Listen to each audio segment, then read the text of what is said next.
Vous écoutez une fiction produite par Monsieur Série Originals. Hop, ça sonne original.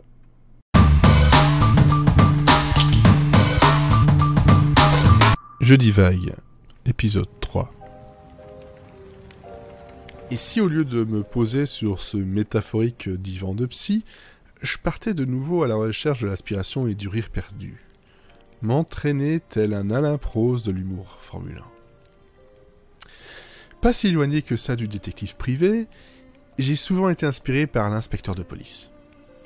Mes heures devant Colombo, les Die Hard, Police Squad, les Armes Fatales et bien d'autres m'ont inspiré l'envie d'écrire une enquête, un crime à résoudre ou un mystère. Que ce soit plausible ou non, ce terreau de base me semblait presque illimité. J'ai toujours pensé que je pouvais tout faire vivre à mon ou mes personnages du moment, jusqu'à une fin et une affaire classée. Une course-poursuite à dos de Chihuahua. Mais pourquoi pas ? Un interrogatoire perturbant. Ok, allons-y. Des scènes d'action catastrophiques entremêlées de dialogues et de punchlines. Oh oui, s'il vous plaît. Yes, please.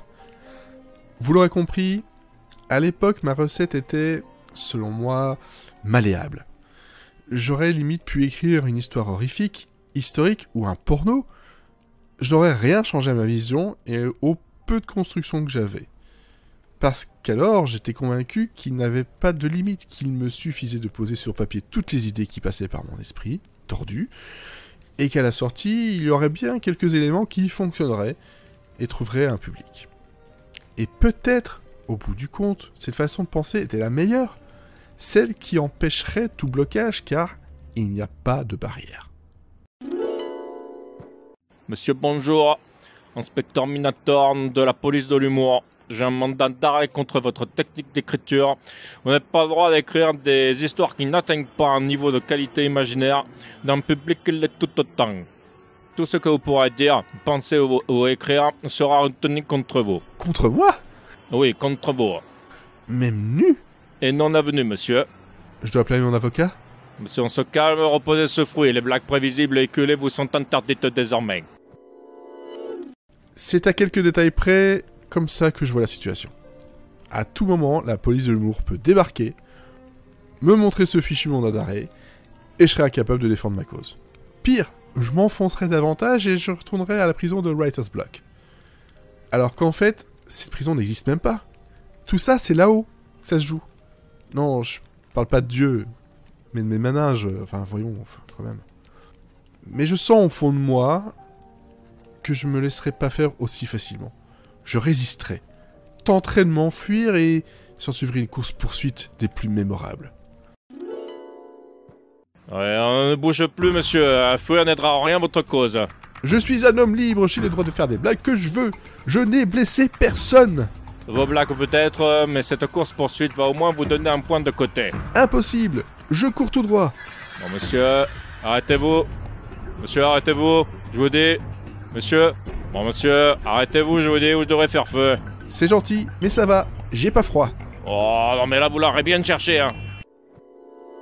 Me hurle l'inspecteur avant de tirer un coup de semonce en l'air, ce qui a pour effet de me donner le départ à un marathon improvisé et me permet de disparaître, emporté par la foule qui me traîne et m'entraîne.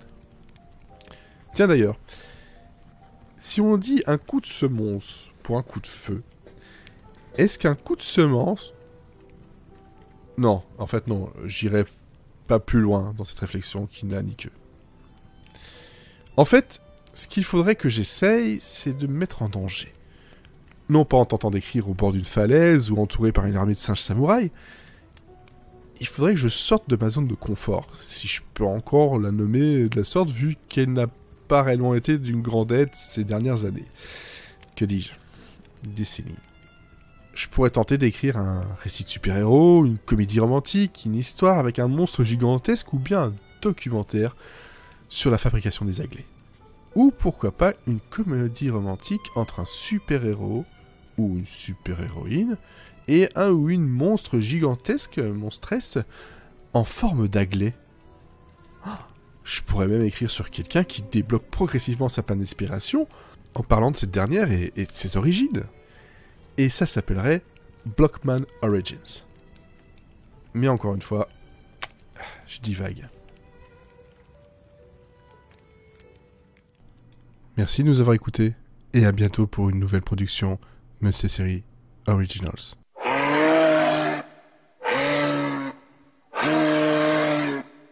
Non, toujours pas.